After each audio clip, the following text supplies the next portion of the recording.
vez aqui no canal Paz e Bem, trazendo temas que achamos relevantes dentro do ambiente da diversidade, aqui com a novidade agora da Manchete, que também está aparecendo para vocês, além do meu nome, Felipe Albani, professor de português.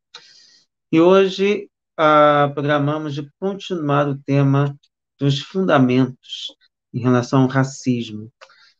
E na Universidade do Vale do Rio dos Sinos, a USE Unicinos, que é uma universidade de orientação jesuíta, e eu peguei um texto que eu achei muito interessante e está aí para vocês no link para quem quiser aproveitar.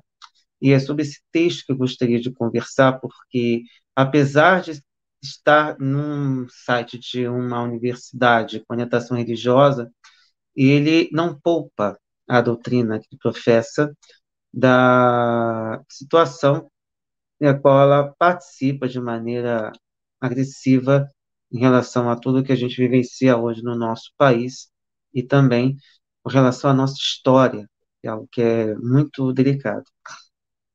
Então, a ideia é a gente completar esse breve estudo, esse breve trabalho, e aí lembrando que tudo que a gente tratou vai muito além da questão do Vinícius Júnior, vai também com relação a você que nos escuta, que vê nosso programa, vai ao seu vizinho, à sua vizinha, à ser vizinha, e a todas as pessoas que, de alguma forma ou de outra, são prejudicadas por conta de algo que foi implantado na nossa sociedade como uma maneira abjeta de separar pessoas e classificá-las com base na cor da pele. E esse texto é Racismo, uma História. Parece que ele é baseado num documentário. E nesse texto em específico, a pessoa que escreveu, cujo nome eu não consegui identificar, mas ele traz um aspecto interessante de entender esses aspectos, especialmente se tratando de Brasil. E é claro que isso acaba sendo um patamar importante para a nossa reflexão por conta da nossa realidade, e pensando também em toda a realidade do nosso país e de todos os irmãos com os quais lidamos todos os dias. Então, ele começa dizendo que o racismo, na nossa realidade, ou na nossa maneira de enxergá-lo, surgiu nos séculos XVI e XVII. E ele vai traçando uma história que nos ajuda a entender um pouco melhor de como está não somente no nosso país, mas em determinadas partes do mundo. Ele diz que os europeus praticavam a escravidão e, não há muitos séculos, escravizavam pessoas na África e na América. A história do racismo no mundo ocidental é amplamente associada à escravidão como uma forma primitiva do colonialismo. E nesse contexto, que algo chamado raça foi criado para, essencialmente, que certos povos definidos como não europeus fossem dominados e governados por europeus. Então, esse é um ponto que é realmente fundamental e, para quem puder, leia um livro chamado Cristianismo Libertador, do Alisson Leandro Mascaro, que a gente estudou lá no Sejus, na época que eu ainda fazia parte desse grupo, e ele é importante para a gente entender esse aspecto de como o cristianismo foi usado para massacrar. E, de certa forma, ainda é usado quando a gente vê determinadas opressões contra determinados grupos. E aí, continuando. Para as pessoas nos Estados Unidos, no século XVII e XVIII, a raça era um fato da vida. E essa pessoa crê que o racismo é algo que surge como uma interação necessária. E não se trata de pessoas criando racismo no laboratório e no escritório, para depois sair como ao mundo e aplicar esse conceito. De certo modo, brancos, negros e indígenas estabeleciam suas ideias de raça em proximidades uns com os outros através do contato. E os britânicos não se tornaram traficantes de escravos escravizadores por serem racistas, na visão de quem escreveu. Ele diz que se tornaram racistas porque usavam escravos para obter grandes lucros nas Américas. E criaram um conjunto de atitudes em relação a negros para justificar o que faziam. Porque isso era a força motriz por detrás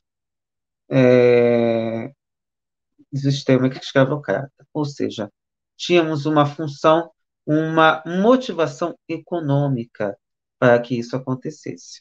Embora não existisse ainda o capitalismo como nós o conhecemos hoje, que apesar de não digo não promova, né? Ele disfarça essas relações de trabalho quando ele paga muito pouco e exige muito da pessoa. Mas é uma coisa delicada essa que a gente pode colocar, porque a base sempre foi econômica. E é algo que apenas, muitas vezes, a religião acaba entrando para justificar e, de certa forma, colaborar para que os acumuladores de capital tivessem um respaldo para continuar realizando esses atos abomináveis. Continuando. Os africanos eram produtos de comércio para serem adquiridos, vendidos, arrendados e herdados. Eram como os outros bens de comércio. E quando isso foi instituído, tanto nos navios negreiros que zarpavam aos milhares dos portos britânicos, como nas plantações, assim que isso ficou instituído como base da expansão da riqueza britânica, como se pode argumentar que de uma maneira ou de outra, que a grande inferioridade do negro não é inerente aos valores fundamentais dos culturais dos britânicos. Esse é um questionamento importante porque não é de hoje, até por conta do que a gente tem na história, de que como isso foi utilizado como base para dizer que a Inglaterra não era escravagista, ou que hoje eles têm uma visão mais progressista em relação a isso. Já que, de certa forma, especialmente do que a gente aprende nos livros de história do Brasil, que foram eles que pressionaram pela extinção do tráfico negreiro. Não podemos nos esquecer que isso ainda era uma coisa diferente. E aqui eu acho muito interessante porque eles vão direto ao ponto no que poderia, no porquê dessa mudança de postura por parte do Império Inglês. Outra coisa que ele coloca: onde havia interpostos ingleses, europeus e até americanos estavam envolvidos no comércio de escravos na ilha de Vance, que foi deposto primeiro onde funcionou esse comércio de escravos provenientes da África. Continua. Quando o comerciante vinha comprar, eles eram numerados. E o que se sabe é que todos eles eram levados, capturados, amarrados, acorrentados e jogados dentro dos navios. Era uma experiência terrível para os escravos no momento em que eram capturados até chegarem ao chamado Novo Mundo, que eram as Américas. Os que sobreviviam e que lá chegavam eram expostos à venda. Eu acho muito interessante essa parte, que para quem assistiu ao filme Amistad, fica com aquela cena marcante de quando havia um excesso ou havia uma fiscalização, simplesmente jogavam escravos ao mar com um peso para que ninguém sobrevivesse ao afogamento. Então, talvez assim, a gente comece a perceber o quanto de crueldade a humanidade já foi capaz, e ela ainda é capaz, quando a gente encontra as situações de pessoas que muitas vezes atravessam o mar Mediterrâneo da África para a Europa, e o que se encontra é simplesmente uma cara na porta. E não podemos nos esquecer que boa parte das situações que vivemos hoje tem a ver com a interferência de 10 anos para cá, começando com a Primavera Árabe, que hoje virou um inverno árabe, para não dizer que é um inferno árabe. Continuando aqui. Sabemos de tudo isso. Depois da venda, eram comprados e sofriam todos os tipos de indignidades. Uma mulher, uma dado interessante que ele diz aqui, que uma mulher custava o preço de 2 homens. Por quê? À tarde ela trabalhava nas plantações e à noite ela voltava a trabalhar para gerar os filhos dos patrões. Por isso que tinha que se pagar o dobro por apenas uma mulher. E ainda coloca que, numa estimativa conservadora, mais de 11 milhões de africanos foram transportados através do Atlântico. Acorrentados e amontoados como animais, pelo menos 2 milhões morreram durante a infernal viagem, conhecida como Passagem Atlântica. Tem até que dar uma pausa, porque muita gente fala de africanos e muitas vezes, da maneira como a gente coloca, como se não fôssemos, de certa forma, mesmo pessoas de pele mais clara, não tivessem sangue africano na veia. Não podemos nos esquecer que, a princípio, Todos nós temos base africana. Mesmo que você tenha olhos claros, pele extremamente alva, cabelos extremamente loiros. A humanidade, até onde se saiba, nasceu na África. E até se prove o contrário, até que as provas científicas demonstrem mudanças nessa perspectiva teórica, nós todos temos em pé, para não dizer o DNA africano na veia. Então não justifica, hoje, separar esse continente e considerá-lo como algo menor. Muito pelo contrário. E continuando. Os escravos eram vistos como pessoas sem raízes, pessoas sem terra, alienadas no seu país. E como eram pessoas, consideradas como pessoas que tinham sido arrancadas de outras sociedades, acabaram também não sendo socializadas na nova. Ou seja, é mais ou menos o que acontece hoje com os refugiados, que são colocados ou escapam, tentam escapar dessas misérias, vão para outros países, mas não encontram talvez o carinho, o amor necessário, o acolhimento. São jogadas assim para qualquer coisa. E aí, continuando. Para o senhor de escravos, isso significava um poder absoluto sobre o escravo. Independentemente do que diziam as leis, tinham direitos de vida e morte.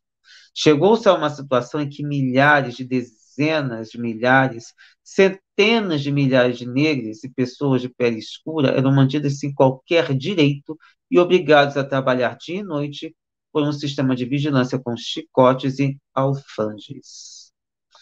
O único modo de manter a sociedade escravocrata minimamente segura era armar todos os homens brancos e até mesmo algumas mulheres brancas.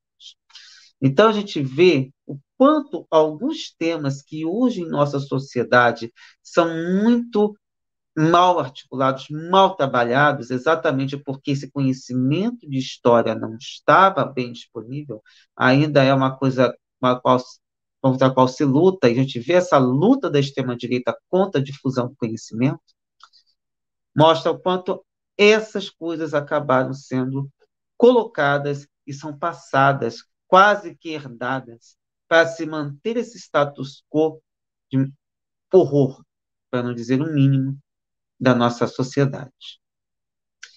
E aí, continuando. O que são esses tambores ao fundo? Havia a ideia de que pessoas estavam se reunindo, queriam invadir e atacar. Era uma espécie de projeção. Em outros termos, você invadiu os países deles, o subjugou. Há uma longa história do chamado perigos de cor. E olha que interessante a associação que essa pessoa faz. Há os peles vermelhas. Na outrora chamávamos de índios e hoje chamamos de indígenas. E eu me solidarizo com os povos indígenas. Estou gravando hoje numa quarta-feira, logo após aquele horror que foi a votação do marco temporal.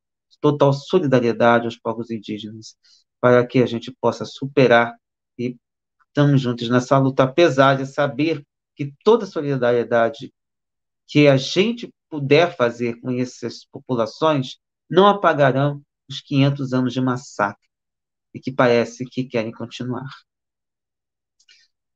Voltando. Há os peles amarelas, que são os asiáticos, e os peles negras, africanos. Há decididamente o outro não branco. Então, por isso, a associação sempre de pessoas de cor, apesar de que, no geral, a gente associa pessoas de cor apenas à pele negra, mas aqui há essa associação para perceber que para as pessoas de pele branca, e aí podemos dizer as pessoas de origem, ou mantendo-se assim na questão da Europa, todas as outras pessoas com outro tom de pele são um perigo. Continuando. O outro não branco está ameaçando, assustando, talvez venha a atacar. E aí vai buscando em outros pontos da história que muitas vezes nos escapam. No começo do século XVI, desde o Chile até o sul da Flórida, no norte, esses outros não brancos não passavam de vermes a ser exterminados. E ele traz o exemplo do monge dominicano Bartolomé de las Casas, testemunha ocular de incontáveis atrocidades às populações nativas. Palavras do Bartolomé de las Casas. Na terra da região conhecida por Flórida, os espanhóis assassinaram muitos, como se fosse um costume, a fim de incutir medo nessas pessoas. Fizeram de suas vidas uma completa miséria, tratando-as como animais de carga. Numa outra cidade, os açougueiros assassinaram todos, jovens e idosos, líderes e pessoas comuns. Nem as crianças foram poupadas. E é interessante usar assim, o açougueiro, né? O açougueiro-chefe fez com que grande número de nativos da área tivessem seus narizes, lábios e queixos arrancados do rosto. Gente, olha o nível de tortura, de maldade. Continuando. Eles estavam numa agonia indescritível e cobertos de sangue. Seus atos são testemunhos vivos das grandes ações e milagres sagrados feitos por missionários da Sagrada Fé Católica. Então, em nome da fé, se cometiam essas violências. E em nome da fé continuam se cometendo violências. Talvez não físicas, mas torturas psicológicas em nome do acúmulo de capital de determinadas instituições. A pessoa que escreveu disse que esse relato causou bastante desconforto para o Conselho das Índias, a administração espanhola das Américas. E foi convocado para um debate um outro clérigo chamado Valladolid, na Espanha, na cidade de Valladolid, na Espanha, em 1550. E debatendo com o Las Casas, que era o defensor da população nativa, havia um jesuíta chamado Juan Inés de Sepúlveda. E nessa época a Espanha estava na América fazia cerca de 50 anos. Então a gente está falando de alguma coisa que estava há muito pouco tempo, estava recente, estava ali na veia. E durante esse período, continuando aqui o texto, as brutalidades cometidas pelos conquistadores atingiram tal monta que despertou um alarme. E nesse contexto surgiu um debate. De um lado havia a ideia de que os índios tinham alma, os indígenas tinham alma, e poderiam ser catequizados, e deviam ser tratados não como servos, não como trabalhadores forçados, mas como pessoas sob a proteção dos espanhóis. Do outro lado do debate estava a ideia de que talvez esses povos não tivessem alma, talvez eles fossem escravos naturais. E nesse contexto poderiam ser coagidos a trabalhar. Então havia essas duas linhas nesse debate, para não dizer um embate, dentro do âmbito estatal. Continuando. O que Las Casas queria fazer era mudar a política da coroa espanhola em relação aos indígenas. Paradoxalmente, ele conseguiu banir a escravização dos índios. E a partir de então, a coroa espanhola declarou a escravização de indígenas como algo ilegal. Mas em 1542, essas foram alteradas para que não houvesse mais escravos indígenas. Mas aí, a mão de obra não podia parar. Toda a produção deveria continuar. E o próprio Las Casas sugeriu que a falta de mão de obra na América poderia ser resolvida com escravos negros da África. O texto diz que ele se arrependeu. Eu não sei. De qualquer forma, essa ideia de você colocar seres humanos abaixo, muitas vezes, dos animais, para quem achar que eu estou exagerando, veja Ilha das Flores, do Jorge Furtado. E aí a gente vai entender bem o quanto o ser humano é capaz de espizinhar o outro. Só para a gente ter uma ideia, resumidamente, para quem ainda não conhece esse filme, é um filme curta dos mais badalados e interessantes, as pessoas comem depois dos porcos. Então, é nesse nível, como a gente passa todos os animais para comer, depois as pessoas vão comer. Tá, migalhas. Continuando. O sistema que produz a noção de raça, que a definirá 200 a 300 anos seguintes, é com base nessa questão do sistema colonial, que pega essa ampla variedade de novos povos e define como, na época, índios. Hoje falamos de indígenas. e impõe essa classificação a eles.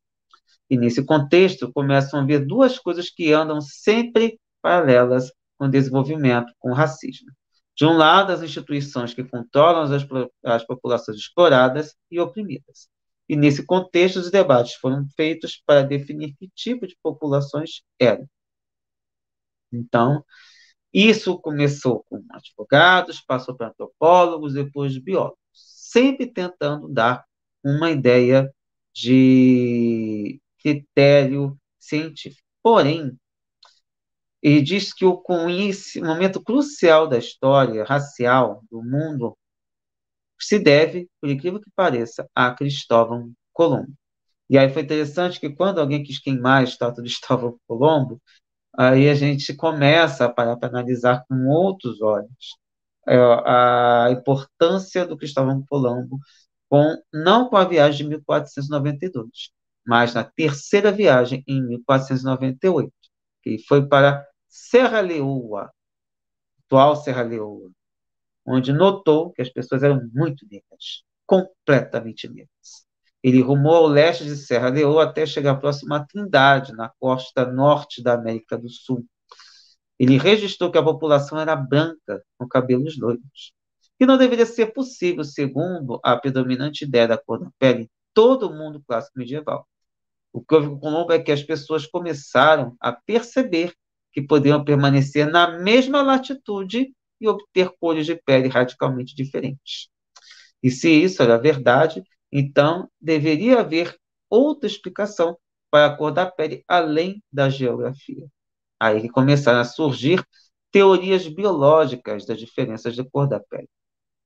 Isso acaba levando às teorias racistas das diferenças de cor de pele.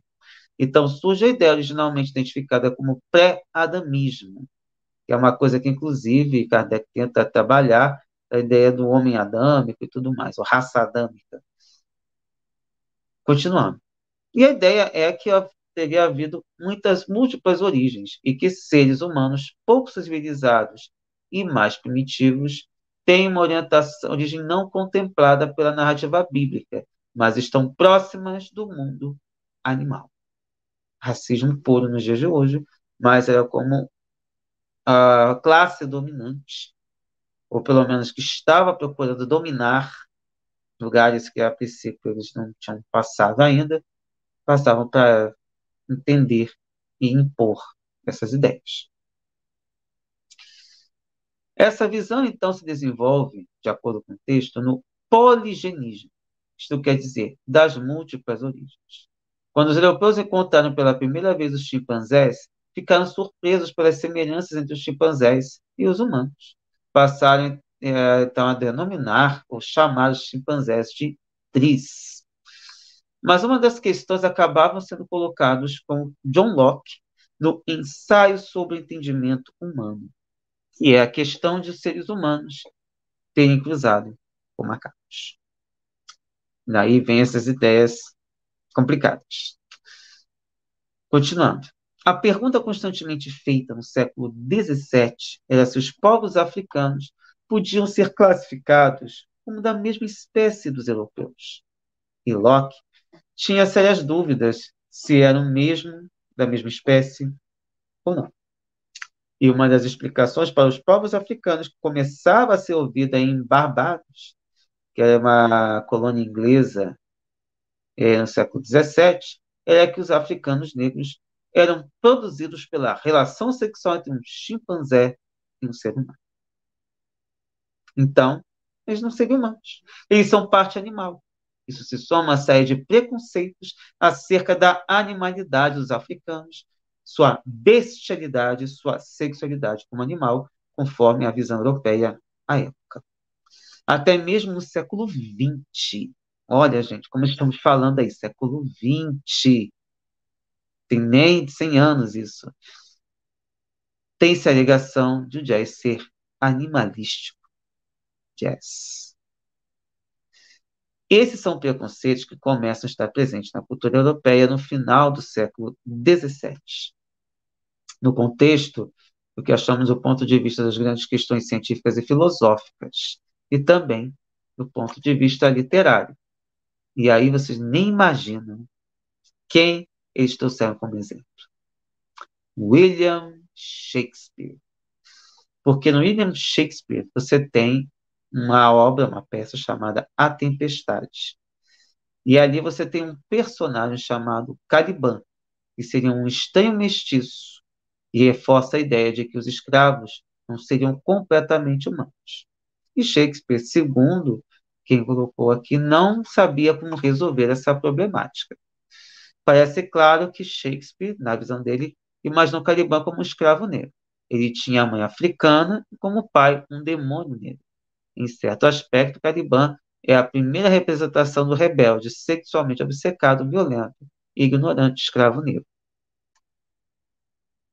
E o retrata como alguém que pode ser enganado por algumas bolhas. Nada de metanfetamina ou crack nas visões atuais, mas por algumas bugigangas e algumas bebidas. Mais ou menos com uma ideia, como a gente falava, ou como passava muita coisa na escola, de que as pessoas, os indígenas, trocavam, às vezes, coisas valiosas, ouro por pente, por coisas com as quais eles também não tinham muito contato.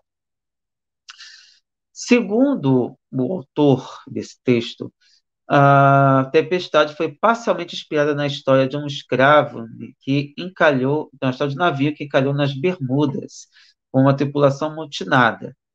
E era uma tripulação de um navio chamado Sea Venture. E esse navio rumava para as plantações da Virgínia, no atual Estados Unidos, que à época era uma colônia escravagista onde Shakespeare tinha investimentos. É uma das coisas que eu não sabia da biografia do Shakespeare. Mas, continuando. A noção econômica da plantação como um lugar de agronegócios e de grande cooperação de trabalho humano para o campo agricultável começou na Irlanda, em Ulster. Então, a gente vai voltar lá de novo para o Reino Unido. Mas tem mais uma coisa que foi colocada, que nessa época, devemos lembrar que vivia-se o reinado da rainha Elizabeth I, e não houve colônia inglesa, de acordo com ele, nenhum reinado, nenhuma colônia bem-sucedida no reinado dela. As grandes vitórias imperiais agressivas inglesas começaram no século XVII, no governo de Cromwell, com a expansão do império e a conquista da Jamaica. É aí que os ingleses também começavam a se ver como parte da raça branca superior, visto que eles conquistavam tudo. O Oliver Cromwell foi um grande general e comandante do capitalismo, na visão dele. Eu não sei se aqui já poderíamos classificar como capitalismo, mas é como o autor coloca aqui. E ele disse que esse Cromwell transformou o Atlântico, para não dizer o mundo inteiro. Essa visão poderosa que ele tinha de estar fazendo o trabalho de Deus começou no interior da Inglaterra, onde as grandes estruturas hidráulicas de Vermuyden, da Alemanha, foram instaladas para drenar os campos. É importante colocar isso porque, se pensarmos que na época de Jesus, por exemplo, o imperador era considerado Deus, César era considerado Deus, não podemos negar que provavelmente o rei da Inglaterra, à época, também poderia se considerar uma espécie de Deus ou representante de Deus. E talvez com a reforma protestante isso ainda fique ainda mais evidente por conta também das ligações com a própria igreja, ou a igreja própria, que é a igreja anglicana. E aí, continuando. Privar ou retirar as pessoas das terras habituais, a fim de produzir riquezas das planícies aluviais de Lincolnshire e Norfolk, é uma praxe, uma coisa que essa empresa, ou fazer essa drenagem, era algo normal. Então, ele transforma isso numa inter-relação, cruzando o Atlântico para fundar as plantações de açúcar. Daí era conquistar e impor toda essa visão. E uma coisa que é consequência disso é que os estados do sul dos Estados Unidos da América, até a Guerra Civil, a famosa Guerra de Secessão, lá na década de 1860, foi a maior fonte de riqueza na América, era a posse de escravos e também o trabalho escravo. Os britânicos ficaram abastados, ou seja, se hoje a Inglaterra é rica, é graças à escravidão. E aí ele coloca que bairros como cidades como Liverpool e Bristol cresceram em níveis extraordinários de bem-estar material urbano por causa do sistema escravocrata. E aí traz mais. O Banco da Inglaterra, o Lloyd's of London, Banco Barings, Banco Barclays, Lord Harwoods, ou da Casa de Harwoods, são instituições imponentes que existem por todo lado, completamente enraizadas no sistema escravocrata.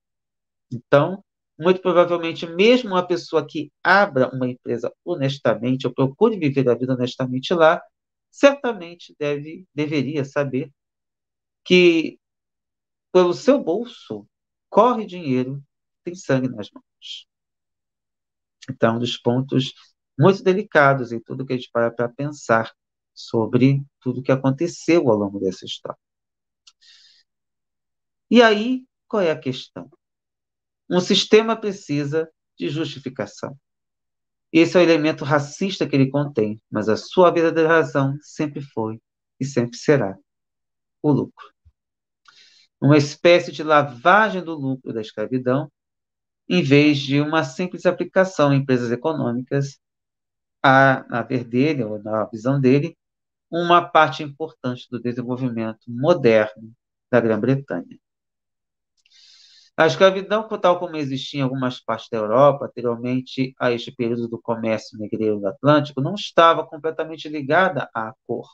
E aí ele vai lembrar do caso dos escravos da Europa Oriental, que não é à toa se chamam eslavos, porque vem do próprio inglês slaves, e tinham a mesma cor da pele que eles. Eram europeus também. E você não podia dizer só de olhar para alguém se era escravo ou não. E aí, retornando a um tempo atrás, que quando surgiram as Índias Ocidentais, a partir de 1700, você poderia dizer, só de olhar para alguém seria escravo ou não.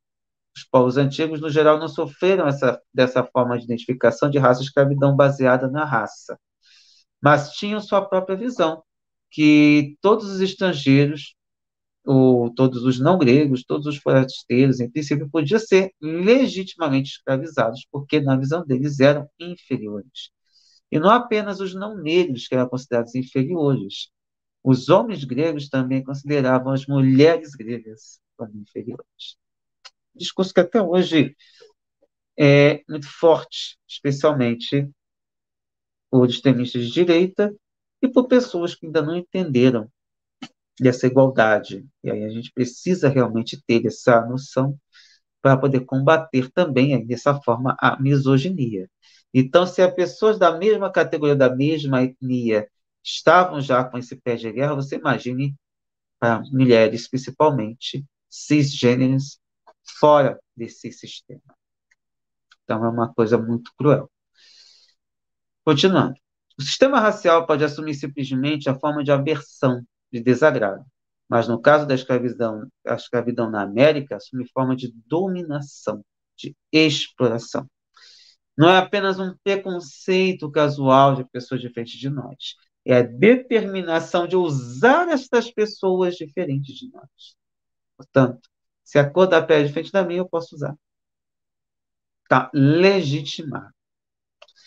E isso a gente vai encontrar em Gênesis, capítulo 9, versículo 25, versículo 2, que é interpretado pelos cristãos como autorização divina para traficar escravos e possuir plantações. E é uma história que eu, pessoalmente, me até chamava, quando eu deparei pela primeira vez, quando eu deparei com ela, eu chamei de Peleque de Noé. Eu vou ler rapidinho esse trecho e depois eu tenho que comentar que o Carlos Torres Pastorino falou sobre esse trecho. Após o dilúvio, Noé sai da arca, ainda há água por toda parte. Ele decide que vai criar um vinhedo. Noé se embebeda e tem 3 filhos, Jafé, Sem e Cã. Cã vai à tenda por onde o pai está inebriado, deitado e inebriado. Ele retira o lençol, olha para Noé e depois chama seus irmãos. Cã, pai de Canaã, viu a nudez de seu pai. Ele disse: olhe para nosso pai, ele está nu. E tentou fazer com que os irmãos rissem. Então, né, desperta de sua letargia, fica furioso e roga uma praga nos descendentes de Cã. Ele disse: maldito seja Canaã, que ele seja o último dos escravos de seus irmãos. Ele diz que o filho de Cã, chamado Canaã, está a partir daquele instante amaldiçoado para sempre. E ele será o escravo dos irmãos Sem e Jafé. E o que é interessante aqui é que o pastorino diz que essa nudez de Noé tinha a ver, esse pileque, como eu chamei ali, seria uma integração dele, Noé, com Deus.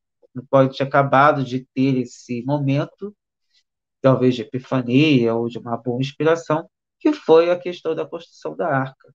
Então você tem aí uma coisa interessante para a gente analisar de um outro ponto de vista.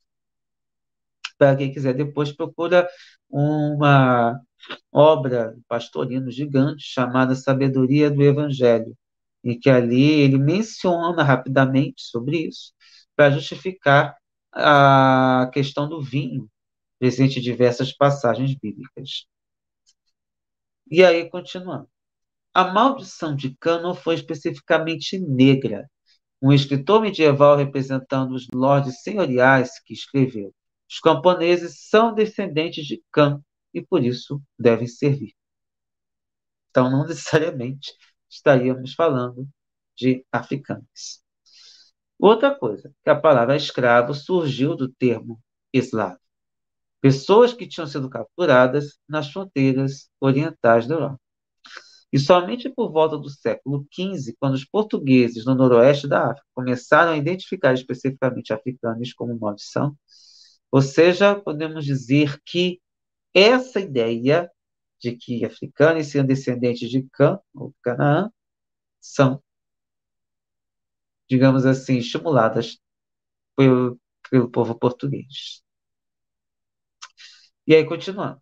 Mas a ideia de que um ramo da família humana tinha sido escravizado por causa desta maldição é muito útil para os opressores. É uma versão que agrada a todos os opressores, pois se pode escolher qualquer grupo que se queira escravizar ou oprimir, como sendo descendentes de Cã.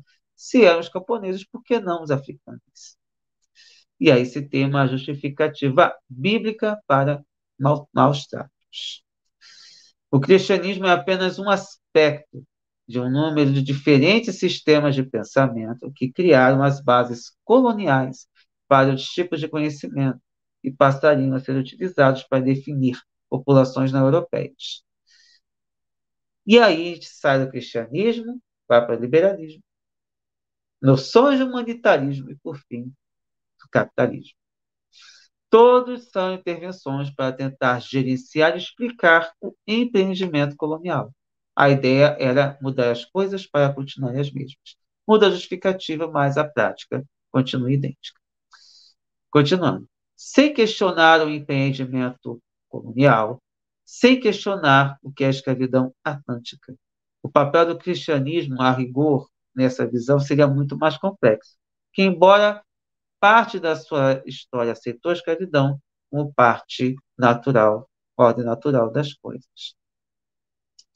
De qualquer forma, voltando para a questão indígena, a questão dos nativos da América do Norte, na perspectiva indígena, os brancos eram semelhantes a outras nações indígenas rivais. Talvez se negociassem, se fizessem guerras com os brancos, talvez se aliassem aos brancos como a outra nação indígena. Então, eles não viam as coisas em termos de brancos e vermelhos, se quisermos expressar assim, porque os assentamentos brancos não eram tão poderosos. Isso só aconteceu lá pelos séculos XVII e XVIII.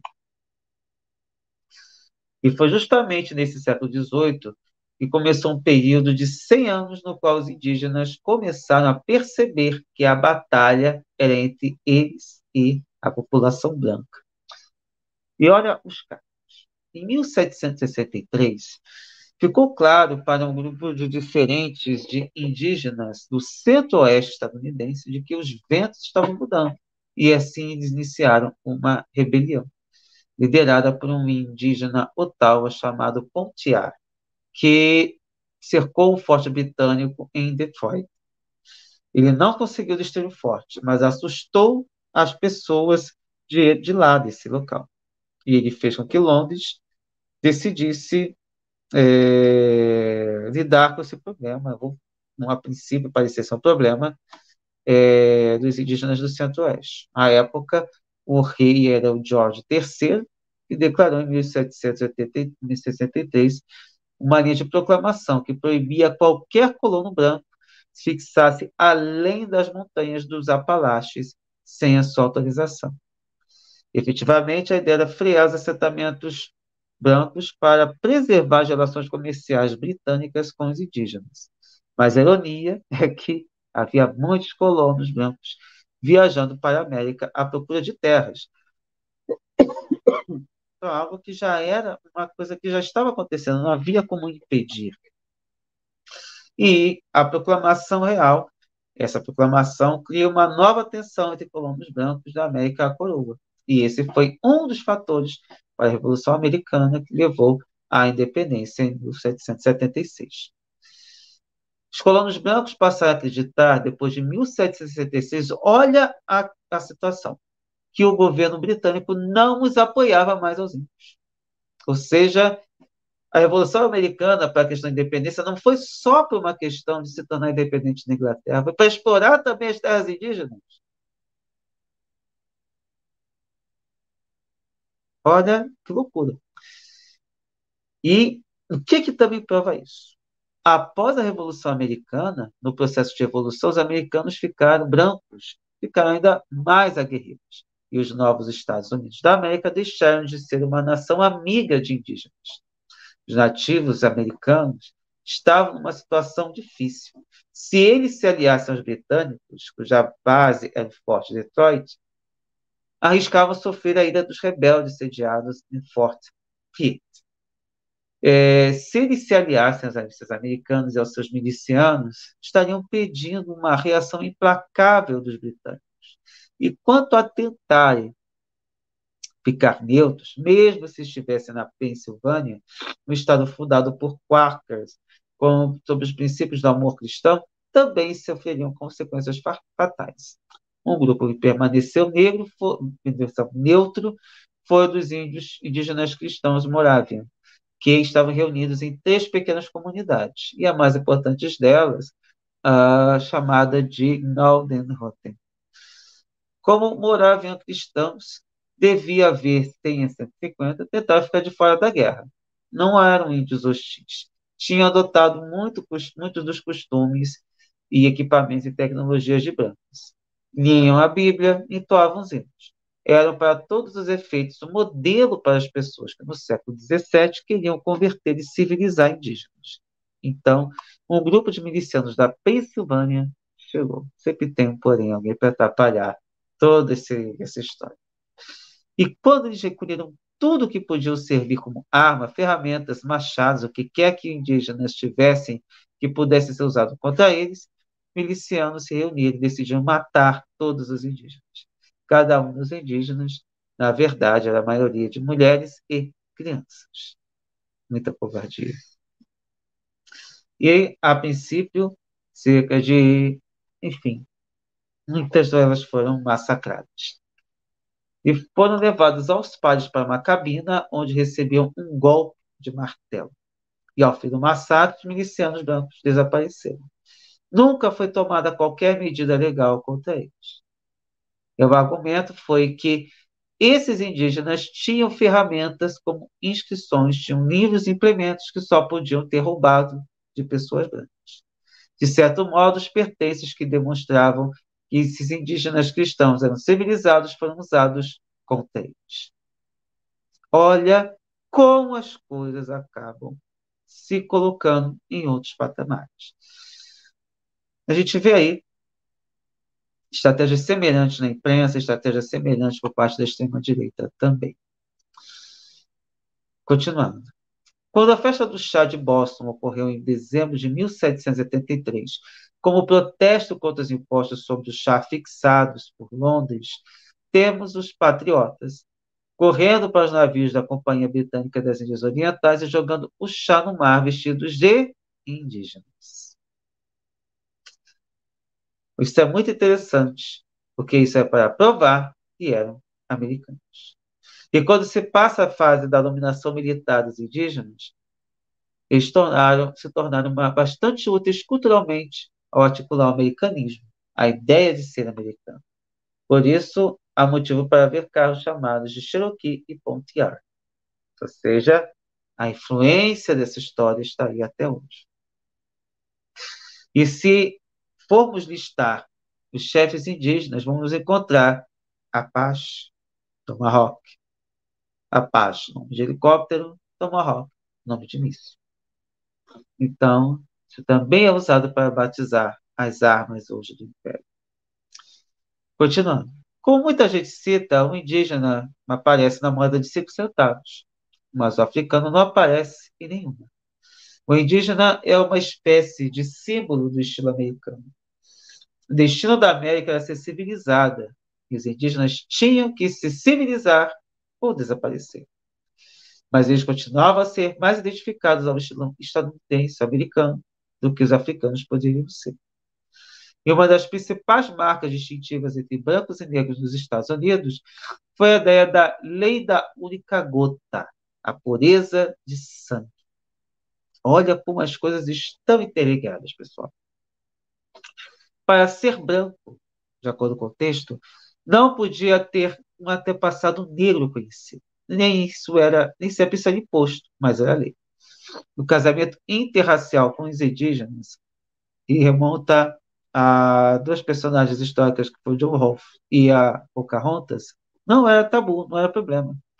Quando Oklahoma se tornou um estado, na sua constituição, o grupo de indígenas se reenvolveu na instalação do governo estadual em 1910. E a lei dizia que não podia haver casamentos entre brancos e negros, entre índios e negros, indígenas e negros, mas deixar indígenas e brancos livres para se casar.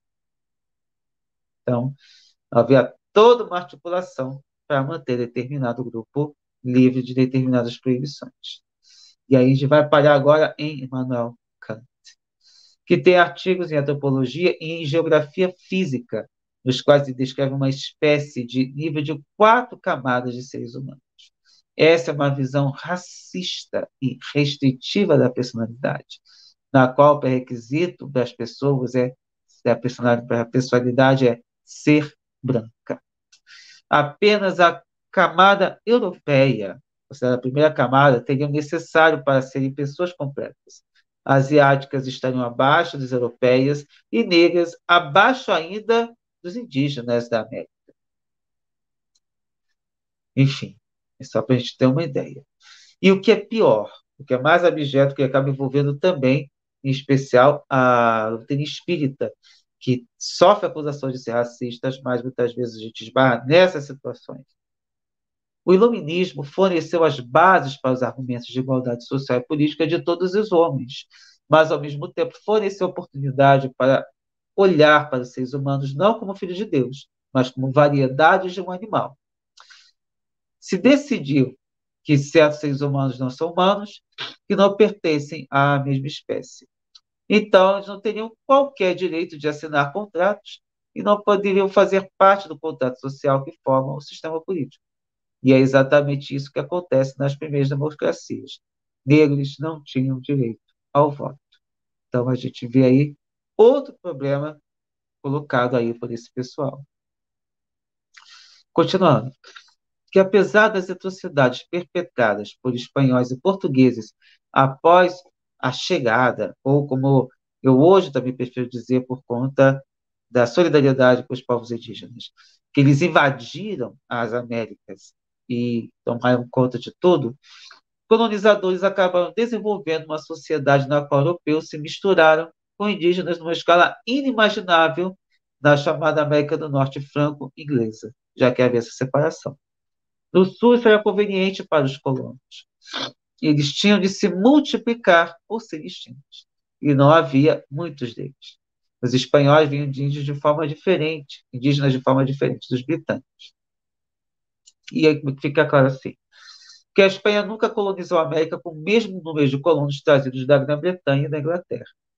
Os números de espanhóis peninsulares, como eram conhecidas as pessoas da Península Ibérica, que vieram para a América Latina, foi muito menor.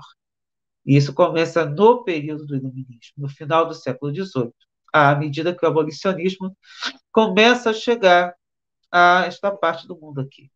Uma forma mais vigorosa de interação racial, mista, encontrada de outras partes do mundo. É uma tradição diferente da colonização sul-europeia. Dessa mistura se obtém, de 1760 a 1790, na Cidade do México em especial, também as variações, como no Peru e em outras partes, o que chama pintura de castas, também chamada por eles de mistura de raças. E isso engloba uma descendência que surge de tipos de misturas. As misturas do que chamam espanhol e indígena por um lado, espanhol e negro pelo outro. Em relação aos europeus e aos brancos, outras formas raciais indiana e africana, depois mistura as misturas das misturas e por aí vai, obtendo-se várias gradações. Então, aí é que a gente começa a perceber de que forma religião, antropologia e biologia acabaram formando a ideia de raça, como nós cá compreendemos e, portanto, combatemos os preconceitos delas provenientes. Continuando. As linhas de cor não foram definidas entre essas duas raças, mas tem ao menos uma raça intermediária, que na visão hoje também, com vocabulário que a gente não usa mais de maneira, por conta também da origem dela, mulatas ou pessoas morenas. A presença do mulato nestas colônias espanholas no Brasil, como grupo intermediário e os mestiços nas colônias espanholas, por grande população indígena, é algo que as distingue dos Estados Unidos, com esse sistema básico de duas categorias, ou se é branco ou se é negro. Na América do Sul, é fácil de ser enganado, porque o sistema lá se vê negros e brancos misturados com os pobres, algo que não ocorre nos Estados Unidos, porque o que os Estados Unidos fizeram com a lei da única gota foi encorajar um sentimento de solidariedade entre os brancos como uma forma de separá-los dos negros. E a razão pela qual nunca houve solidariedade na classe operária da América foi pela lei da única gota. E o sistema binário, ou seja, brancos e negros, de raças, foi uma ferramenta poderosa para dividir as classes operárias e os brancos dos negros. A gente vê esse racismo ali, nos detalhes. Continuando. Quanto mais nos aprofundamos no sistema, quanto mais economicamente vulnerável e marginalizada é a pessoa branca, mais tende a ser racista, porque é a única forma de ela ter ou de tentar externar algum status. Ela pensa, pelo menos no sul negro. Assim, um branco pobre e um negro pobre são totalmente contrários um ao outro. Impressionante a miséria humana aqui chega. Chefes militares brasileiros são completamente brancos. A elite política brasileira foi até recentemente completamente branca. Nos Estados Unidos da América, quanto mais elevado se observa por causa dos direitos civis e tudo mais é integrada é a população. E a elite estadunidense está completamente integrada. Enquanto no Brasil a democracia racial, significando que o homem branco se deita com mulheres negras sem se sentir culpado, tendo crianças mestiças de grande beleza. Mas o sistema permanece perversamente desigual. O Brasil é a sociedade mais desigual do mundo ocidental. E os negros são completamente no fundo da base. É um sistema pernicioso. As palavras de quem escreveu um apartheid sem jeito ao apartheid. E no topo, absolutamente racista. E aí, voltando no tempo, a gente vai pegar o Lauda Equiano, cujo primeiro nome de escravo foi Gustavus Vassa, e obter a liberdade em Londres, e vira uma figura essencialmente no movimento essencial, no movimento abolicionista.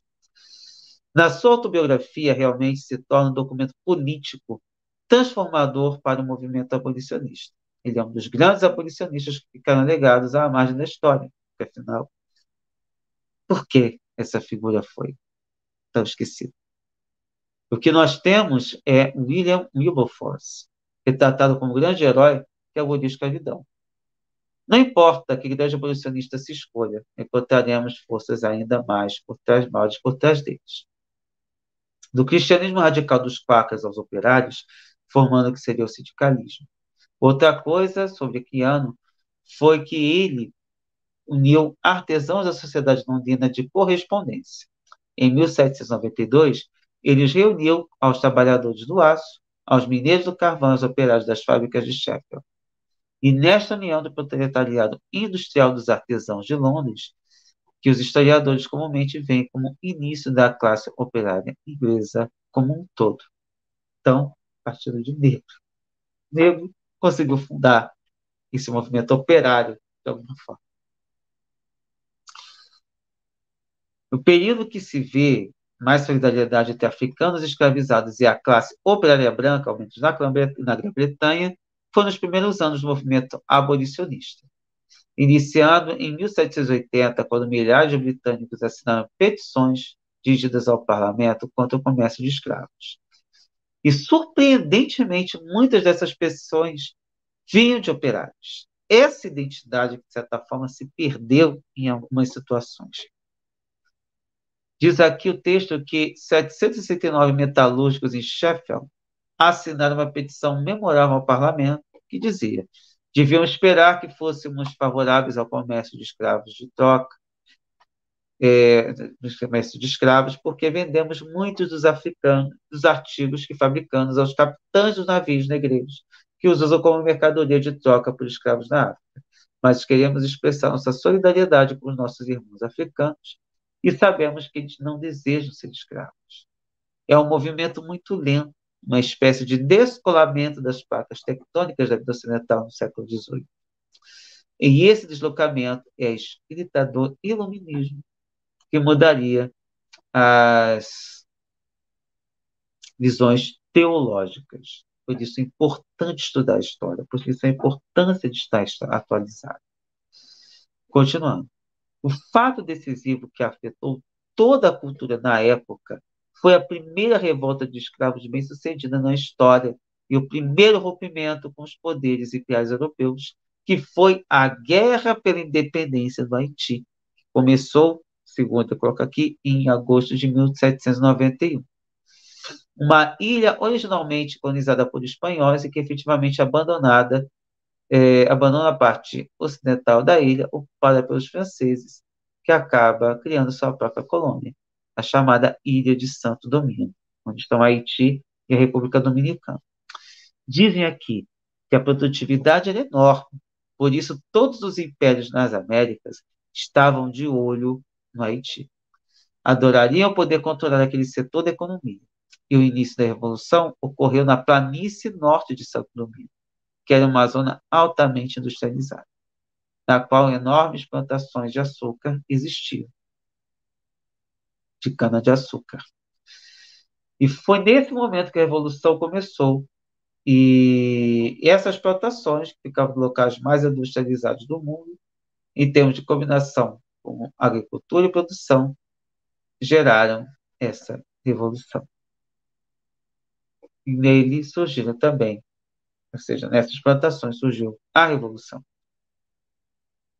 No primeiro estágio da Revolução, os escravos assumiram essencialmente o controle das plantações. Poderíamos dizer assim que foi a Revolução Comunista, mas não é bem assim que a banda tocou. E transformaram essas ricas plantações em acampamentos. Uma das coisas mais interessantes que os grupos africanos sugeriram sobre a Revolução era que uma das razões para o sucesso foi o fato de haver muitos homens que tinham sido soldados na África, tinham sido escravizados logo após participarem das guerras lá. E eles tinham essa experiência militar para lá em Santo Domingo. Em 1793, segundo aqui a cronologia, Grã-Bretanha e França entraram em guerra. A Grã-Bretanha viu chance de matar 2 coelhos com uma cajadada só, de se apoderar desse território rico e longe da França, sua inimiga, e oprimir a revolta dos escravos antes que se espalhasse para a Jamaica, que ficava ali pertinho. Uma enorme força britânica se dirigiu para Santo Domingo e, durante 5 anos, lutaram contra os escravos rebeldes, que estavam sob a liderança de Toussaint Louverture, o grande líder haitiano, e perderam. Lembra da Guerra do Vietnã, gente? Que até hoje não desce. E agora também no Afeganistão, nos Estados Unidos? Pois é, a gente tem remanescente aí com o Haiti e a Inglaterra. A tentativa de reprimir aquela revolta envolveu centenas de milhares de jovens e homens ingleses que foram enviados para Haiti. E eles encontraram a indignação histórica dos escravos lutando pela liberdade. Isso foi uma enorme trauma para o povo inglês. O exército de escravos rebeldes derrotou o exército da superpotência mundial, que também era a maior nação de comércio de escravos. Não por acaso, os franceses também foram derrotados pelas mesmas tropas que eles queriam tentar restaurar a escravidão lá. Aí pensa bem, olha o texto. A ideia de que os escravos se tornariam generais e líderes de uma revolução que derrotariam esses exércitos era difícil de se encaixar diante de acreditar no que viu. Como a gente também não acreditou que o inominável se tornaria presidente da República e fizesse a desgraça que ele fez. Contudo, a Revolução Haitiana é a única que proíbe a escravidão e proíbe a discriminação com base na raça. Isso não está nem na Declaração de Direitos estadunidense, não está nem na Constituição britânica do Império. O preço que o Haiti pagou pela liberdade foi o boicote internacional. E o fim foi cobrar indenização pelos supostos investimentos que franceses tinham sobre essas terras. E aí, não sei se de repente que motivo isso daí foi, talvez para normalizar as relações, foi exatamente essa arma. E era algo que, de certa forma, hoje justifica Rui Barbosa ter queimado os registros dos escravos, porque o que hoje é um problema, na verdade, na época foi a solução por conta disso. Que se ia pegar esses temas e simplesmente queimar para que não se desse indenização aos senhores de terras e não com relação aos escravos, aos ex-escravos brasileiros. E aí, continuando no texto. Pagar a indenização aos franceses pelas propriedades expropriadas. E isso, de certa forma, é o que causa a realidade terrível do Haiti nos dias de hoje. Se não bastasse isso, o que nós temos? Olha a argumentação do texto. Disseram: vamos nos assegurar que seu exemplo contagioso não chegue aos Estados Unidos nem à América Latina. Vamos isolá-los. Vamos pô-los em quarentena, vamos fazê-los pagar. A escravidão só foi abolida nas ilhas britânicas em 1833. Nos Estados Unidos só termina com a Guerra Civil, e como no Brasil, em 1888. Mesmo os escravos britânicos tendo se tornado livres em 1888, para quase todos eles, assim como a gente viu aqui no Brasil, não havia trabalho à vista, a não ser continuar com o corte de cana. Repentinamente, eles teriam que pagar aluguel para os plantadores das cabanas miseráveis em que viviam, e também pagar impostos ao governo. Havia outras estratégias utilizadas para evitar que escravos assumissem as terras, as cidades, as profissões e por aí por diante. A Lei de Terra no Brasil veio também com esse objetivo. E a Lei de Terra é de 1850. E o que hoje, com a CPI do MST, se tenta é legitimar uma história falsa, uma história de crueldades cometidas ao longo desses anos todos. Outro ponto interessante aqui é o seguinte, esse texto. Muitos dos abolicionistas podiam ver que era injusto e cruel perpetuar um sistema onde as pessoas eram escravizadas e degradadas. Mas isso não necessariamente viu essas pessoas escravizadas e degradadas quanto pessoas tão civilizadas quanto elas. Havia uma separação. E essa separação devia ser marcada e tinha de ter um significado. Porque, historicamente, se pensa com frequência que o abolicionismo foi um movimento antirracista. E, de acordo com quem escreveu esse texto, não foi. Por isso, hoje, a questão do antirracismo é tão presente e tão necessária. Então, esse texto aqui, eu recomendo que leiam com amor, com carinho, com cuidado. É um texto que ajuda abruptamente para a gente entender bem esses aspectos. É importante que a gente entenda que em nenhum momento se procurou pensar em causas humanitárias. A abolição da escravidão tinha uma causa econômica e algo muito mais delicado, que é evitar que essas revoltas fossem acontecer. Apesar de ter acontecido em boa parte da América Espanhola, ter tido guerras, derramamento de sangue no Brasil, foi da maneira como nós conhecemos.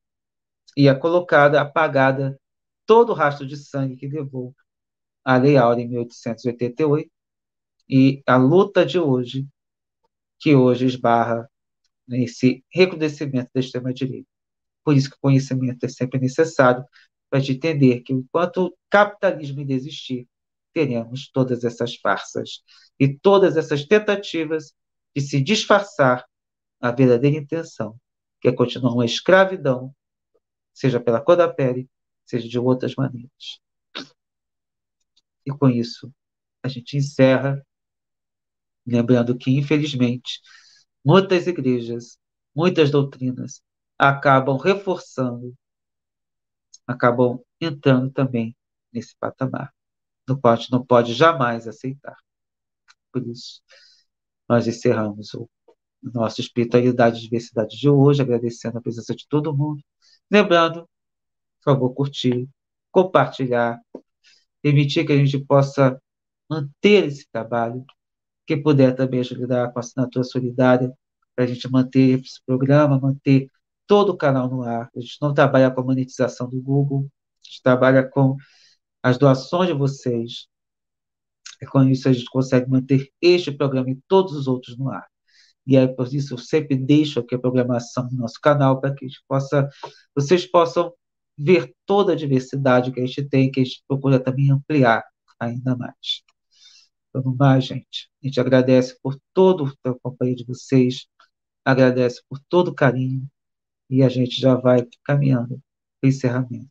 A gente agradece a presença de todo mundo e fica a mensagem: vamos lutar contra o racismo de todas as formas e não nos deixemos levar por essas visões capitalistas que acabam sendo a pior possível, pois acabam mantendo o racismo, mudando as coisas para que elas permaneçam as mesmas.